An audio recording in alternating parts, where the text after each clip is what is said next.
Hey everybody, I am Brady Briggs. Welcome to another episode of the Combat Logic.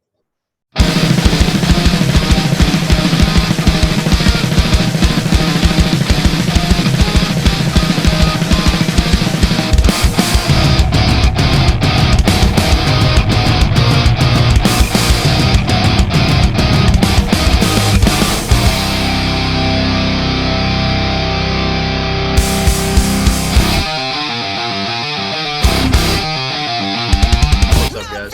So today I want to talk about UFC Columbus and what went down this past Saturday.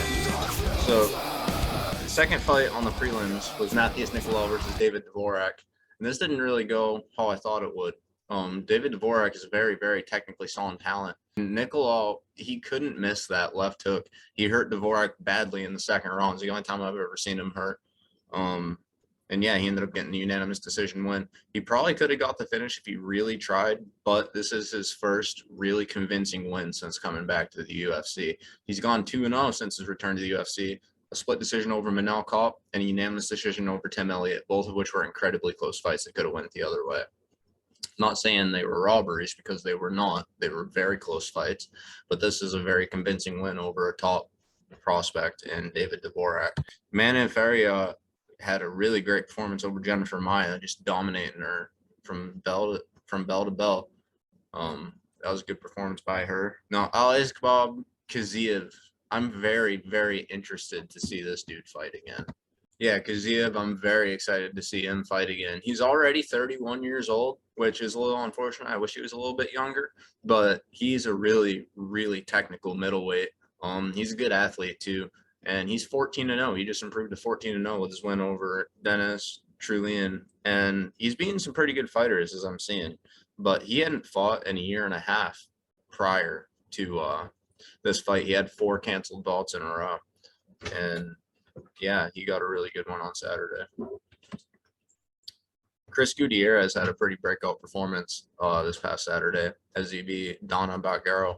Now, Baguero is a really heavy-handed knockout artist, and he was 3-1 in the UFC with 3 first-round knockouts. His only loss was a decision. And Gutierrez, he is one of the more technical strikers we have in the division. He's a really great kicker. He's got such a wide diversity of them, especially his leg kicks. But what he longed for was a finish. He couldn't finish anybody for the longest time. Well, he landed a beautiful spinning back fist in the second round, followed it up with some punches and elbows to get the finish. And it's really surprising because he threw that same exact spinning back fist in the first round and got fucked up in doing so, and probably lost the first round considering.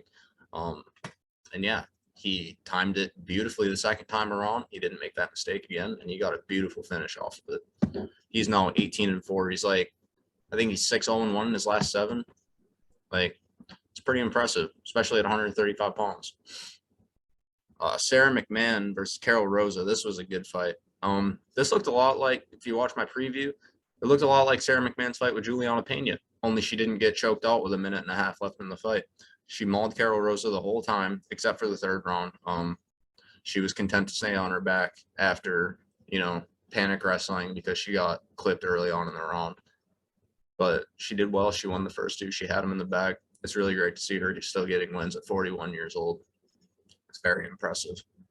Mark Jacasey versus Vyacheslav Borishev. Man, this was not at all the fight I wanted to see. It's not the fight any of us wanted to see. But Jacasey, I didn't know he had that in him. I knew he's a really technical, flashy striker. I didn't really know he had it in him to grapple. And against Borishev, a pro kickboxer who's only 6-1 in MMA, he's still pretty young in his career here.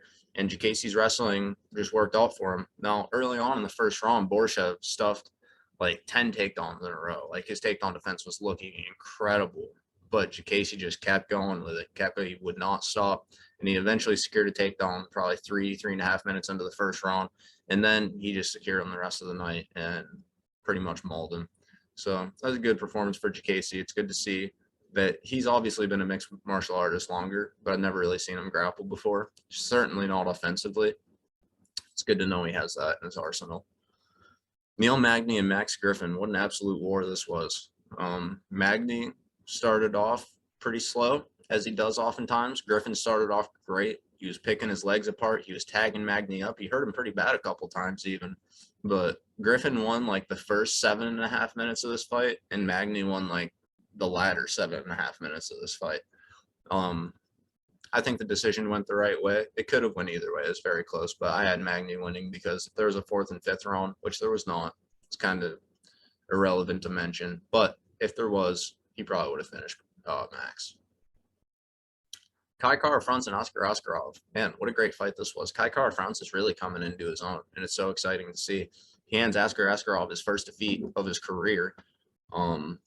Yeah, Askarov is now 14-1, and Kai has now won his last 3 straight. He knocked out Rogerio Bontorin and then Cody Garbrandt in his last 2 fights, and then he just beat Askar Askarov, which, dude, no one was really picking him to win that fight, and he almost knocked him out a couple times. After the first round, he just got absolutely mauled in that first round. And after that, he made the proper adjustments, didn't get taken down again, and boxed him up. Like, he came out with a kick-heavy game plan at first, okay?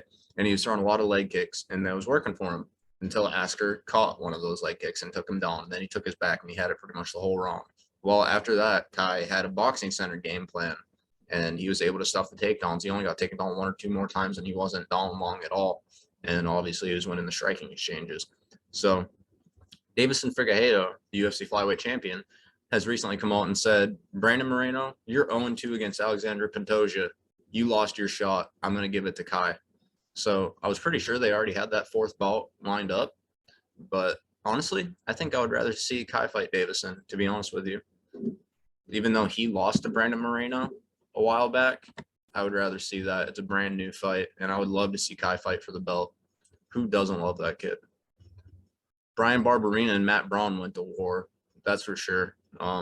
Man, what a crazy fight this was. We all knew it would be. I'm surprised one of them didn't get finished. Barberena beat him by a split decision in his own hometown, in Braun's hometown, which was surprising because I thought Braun won the fight. Most fans I see online think Braun won the fight, but it was close. They did nothing but throw down the entire time, trade elbows. Like, man, these two are so durable. I said going into this fight, these two are just incredibly durable talents, but they're both a little bit older and they're not quite as durable as they used to be. Well, they stood in there and took everything each of them had to offer. It was a great fight.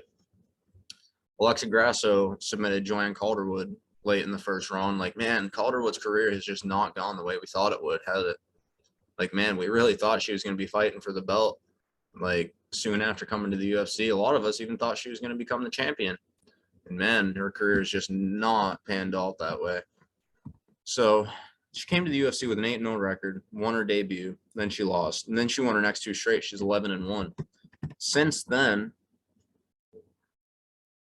she's gone 4-7, getting finished in her last 2 fights, getting finished in 3 of her last 5.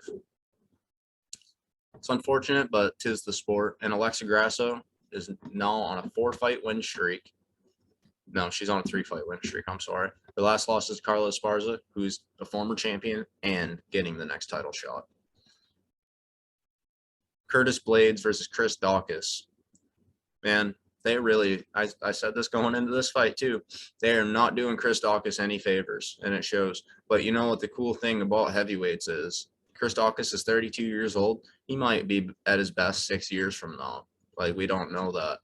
And he still has a bright future. He's still a really good talent. Curtis Blaydes is one of the very best in the world and has been for quite some time. But there's something to be said about Curtis Blaydes' striking, though, because it's really improved rapidly.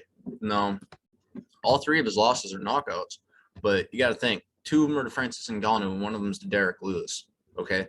They're literally the number 1 and number 2 hardest hitting men in the sport. Actually, Francis Ngannou has the hardest recorded punch in human history. So there's really no shame in that. And he's the UFC heavyweight champion right now. And then Derek Lewis, he's the last guy to beat Francis Ngannou. There's no shame in losing to those guys. But Derek Lewis, that fight, he was picking Lewis apart so handily, he was looking incredible, better than ever. And then that first takedown he shoots on, he gets stiffened with the most vicious uppercut I've ever seen in my life. Now, if there's something I could say about Curtis Blaydes, it's that, yes, he is a wicked wrestler. He's one of the best wrestlers in the entire sport. And he's a very good striker now. But he needs to learn how to mix it up. He doesn't do that very well yet. Now, he is only 31 years old. He just turned 31, so he's got some time. But I've noticed, like, when he has a striking heavy game plan, he's very good at striking. When he has a wrestling heavy game plan, though he telegraphs his takedown sometimes, he's got a good game plan. He's got a, good shot at winning. But when he tries to mix him up, as shown in the Derek Lewis fight, he's striking and then go to wrestling, you telegraph it, and, it didn't work out for him. But it did this past Saturday. And yeah, I'm excited to see what's next for him. He wants to fight Cyril Gane for the interim title. I'm down to see that. I think it should be more like Curtis Blaydes versus Stipe for the interim title. I know John Jones is supposedly coming to heavyweight. Like, he said that 2 years ago, over 2 years ago, actually. Still hasn't happened. I still don't predict it to happen. And if he does, he shouldn't jump the line. Like, he got his ass beat in his last 2 fights. Though he won them, like, he got his ass beat in the last 2 fights. He doesn't deserve a heavyweight title shot, not to mention everything he has done in his personal life and in the octagon. But yeah, who do you want to see Curtis Blaydes fight next? Do you want to see him fight for the interim title? So who? Thank you for watching. Have a good one.